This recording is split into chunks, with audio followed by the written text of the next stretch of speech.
I know I said in my last video that I would start making videos regularly, and I haven't lived up to that, but that's actually because I've been working on fitness, YouTube, and Instagram, and that sort of thing. So, there's the logo. If you want to follow it, I would really appreciate it. I'm going to put a link in the description to my YouTube page and my Instagram page. With that being said, let's get into this story. It's from No Sleep Reddit, and it's called I Work for a Company That Recovers Strange Artifacts. Workers must follow specific rules to survive. Entry 1. Bases. Hello. Well, my doctor told me to write this stuff down. I know, pretty cliche, but this isn't what you think it is. My name is Kieran Gray. I work for an organization called Company 7. Chances are you've heard of it because it doesn't exist. At least, not in your world. Sort of. I've been here for a few months. I should explain what we do here at Company 7. First of all, it isn't actually called Company 7. It doesn't actually have a name. But when I was recruited, everyone called it that. According to my supervisor, we call it that because it's the 7th iteration since it was founded. Our job is to seek out the unnatural and take it away, back into our warehouses. Anyway, Dr. Magnus, full name Quint Magnus, wants me to write about my missions in this logbook. They said it would take my stress away. Not that I trust them. Quint always has this strange look in his eyes, like there's just something there pressing, trying to escape his eyes. But whenever I try and focus on it too long, Quint notices and they find a distraction. My mission today was at an abandoned museum. The location I can't tell, but it was one hell of a place. When we got there, I was with my partner, Mitchell. He's a cool guy, but he always smells like flowers. I think he's been with the company for a year. The museum had been dropped into a sinkhole, and according to our mission, we were supposed to search and find a certain painting. However, my supervisor, a woman named Gail Shard, didn't tell me what it would look like. I said, then how will we recover it? You'll know what it is when you see it. Gail replied. So there we were, me and Mitchell. The sinkhole wasn't actually deep. So after a bit of climbing, we made it onto the ground. Before we entered, we reviewed the rules and what we could do. 1. Do not talk to anyone except you and your partner. You may encounter a pale, thin man with a fedora. Do not talk to him. If you see him, make sure to ignore him. Do not acknowledge his presence at all. If you accidentally get his attention, go to the nearest room and lay on the floor for 10 seconds while staring at the ceiling. Do not blink. If the man remains after this has been completed, leave the building immediately, and he will have you return at a later date. One of you must remain in the security room. The cameras will be working. Do not question this. You will contact each other by radio every 5 minutes and follow this script. The person at security will say, "What a great day, don't you agree?" And the other will respond with, "Yes, the fox is hunting the rabbit." Occasionally you may hear strange noises in rooms with closed doors. Do not enter these rooms if you hear noises. Only enter rooms with no noise. You may enter a room once the noises have stopped. If you enter a room where you've previously heard a noise and see mannequins, close the room and initiate Banshee protocol. Whenever you enter a room, close the door behind you and make sure it is closed. If you are in security, lock that door. You may hear knocking on the door and windows. Do not open it until you have communicated the script to ensure it is your partner. You may hear a voice that sounds like your partner begging to be let in. Do not let it in. If you are at security, track your partner using the camera. You may see an old woman sitting on a bench and looking straight into the camera. Do not let your partner enter the room with the old woman. If she has not left the room disappeared after 30 seconds of you noticing her, turn off the cameras and turn it on again. She will be gone. But be sure to check the other cameras for her. When you secure the painting, do not touch it. If you touch the painting, you must report this to your supervisor and you will be expelled from Company 7. Good luck.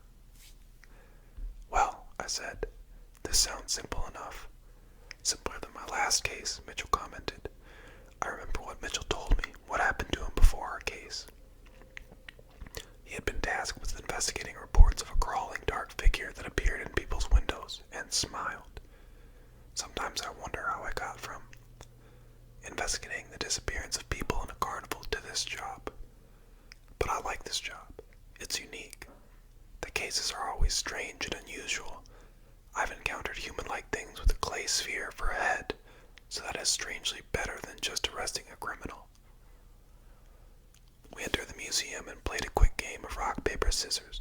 I lost, which meant I had to search for this painting myself. We found the guard room, activated our radios, and we began the mission. The first thing I noticed was how loud the click of the lock was when Mitchell locked the guard room, separating us.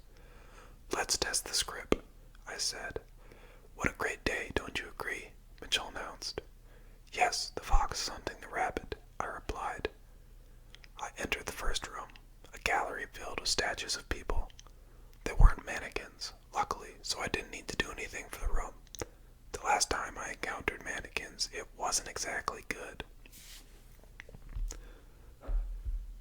I closed the door behind me and continued walking through the room, searching for a painting. No painting to be found. The first thing I noticed when I looked up was that the statues had moved ever slightly. The rules never mention anything about this, so I hoped it meant nothing. Then I heard it, a small tapping at the door behind me. Hey Kieran, a voice shouted, muffled. It sounded exactly like Mitchell. Could you open the door? I forgot to give you something. I radioed Mitchell and we did the script. I told him about the voice. Well, I'm up in security. As soon as he said that, the voice stopped. I went into the next room and closed the door behind me. There wasn't anyone in this one but a bunch of old empty boxes and clay figurines. I noticed a painting, and since I couldn't touch it, I put my gloves on and handled it. It didn't seem special at all. I decided to leave it there in the next room. I opened the door to see a hallway. I turned back to close it, but when I looked back up the hallway, I saw him. The pale man with a fedora. He was staring out the window, looking into dirty glass. I made my best to ignore him and continued down the hallway. I looked back when I opened the door to the next room, and luckily he was gone. I sighed in relief at that. But when I saw something in the dirty glass, I closed the door and went back in the hallway. I looked through the dirt and I swear I saw a face. It was barely a face and more like a melted image pretending to be a face. It might have been dust, but I swear I saw it. I ignored this and went into the next room. What a great day, don't you agree? Mitchell announced. Yes, the fox is hunting the rabbit, I replied, searching the room as I did. Good. Anything happened? It was only then I realized only 5 minutes had passed. Nothing much, but something that sounded like you just begging for me to let you in, Mitchell explained. He told me something was chasing him. Huh. Cool. I finished my search and was about to open the next room's door when Mitchell told me to stop. I did, and we did the script once more. Don't go in, he ordered. That old woman's in there. We both silently counted for 30 seconds. Is she still there? I asked. Yeah, let me turn the cameras on and off, Mitchell answered. A second passed. You can enter. The room was filled with paintings. It turned out my supervisor was right. I felt one of the paintings call to me, like it wanted me to touch it. I looked around and found it. The painting was small enough to fit into the palm of my hand.